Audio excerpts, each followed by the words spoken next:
Hello everyone, in this particular video we'll be studying about out of order execution. Okay, so now over here is a review model of the out of order execution. So this particular diagram roughly represents the general model you should have in your mind regarding the main components of a computer. So we all are now aware about the 5 stages of the pipeline. Okay, from the program counter, the instructions are being fetched, decoded, executed, memory access is done, and finally the results are being written back into the register files. These instructions are being fetched from memory devices, memory and IO devices. Okay, so before starting the out of order execution, we'll just have a quick overview about what is instruction scheduling. So let's remember how execution proceeds in our standard pipeline. What we have is instructions are fetched, decoded, executed, etc. The decode stage is where we find about structural hazards, data hazards, and control hazards. Now, what are these hazards? We have already studied in third module. So the hardware does what it can to minimize the impact of these hazards. But it is really up to the compiler to schedule dependent instructions far away from each other to avoid such hazards. For example, the compiler should host loads as far back into the past as possible to avoid the raw hazards from dependent instructions. Also, the compiler should avoid scheduling instructions which are closed together that will complete for some limited resources, such as a multiplier unit, to avoid structural hazard. So, unfortunately, the compiler is having several limited factors. It cannot always affect the microarchitecture. It must deal only with the internal system architecture. So when the microarchitecture changes, the scheduler has to be rewritten to deal with the new details. Old programs should theoretically be recompiled, but in practice, an OS and any other software which are associated with it are often distributed with binary optimized versions. So what happens basically in an out of order execution is, let us take an example over here. I have taken an example of out of order execution. So the pipelines which we have studied so far have been always in an in order pipelines. So that is the instructions are executed in a particular order. But if a hazard causes stalls or bubbles, then all the instructions up to the preceding instructions are being stalled, and they will remain stalled till the hazard is gone. As we have seen that the branch prediction and other techniques are there which can reduce the number of stalls, but sometimes a stall is just unavoidable. For example, consider a case over here in this particular example. Suppose that R3 and R5 are ready in the register file and load the instructions misses in the L1 data cache. So the load unit takes about 20 cycles to bring the data from the L2 cache. During this time, the load unit is working. The pipeline will be stalled. So over here, however, the second add instruction over here doesn't depend on the value of R1. So it could issue and execute in a normal manner, but the details of our in-order pipeline prevent that because of the prevailing stall. So the function unit that should be adding R3 and R5 together is sitting ideally. It is not performing further. So waiting for the load to complete. So the add instruction can be decoded and issued. So basically an out of order, which is execution, which is in short written as OOO, capital O, small o and capital O, or it is also known as dynamic scheduling. So it is a technique which is used to get back some of that wasted execution bandwidth.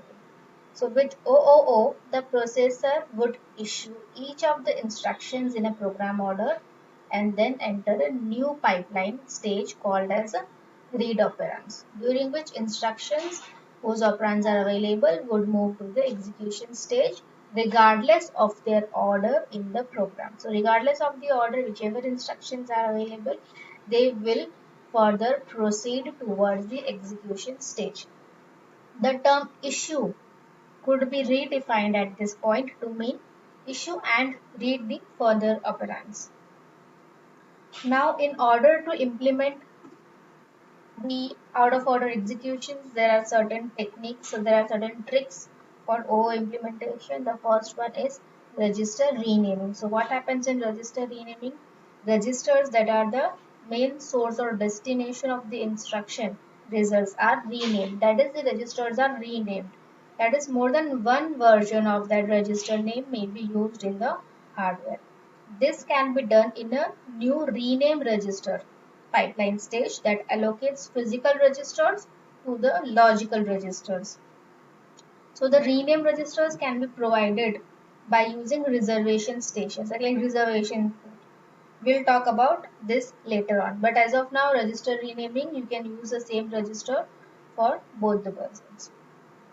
The next one is instruction window.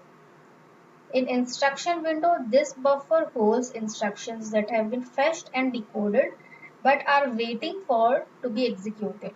So over here the instruction window doesn't actually exist as a single buffer, but it is distributed among several reservation stations. So this is about the instruction window. The third one is enhanced issue logic. So this particular issue logic must be enhanced to issue instructions out of order depending on their readiness to execute the instructions. The next implementation method is the reservation stations.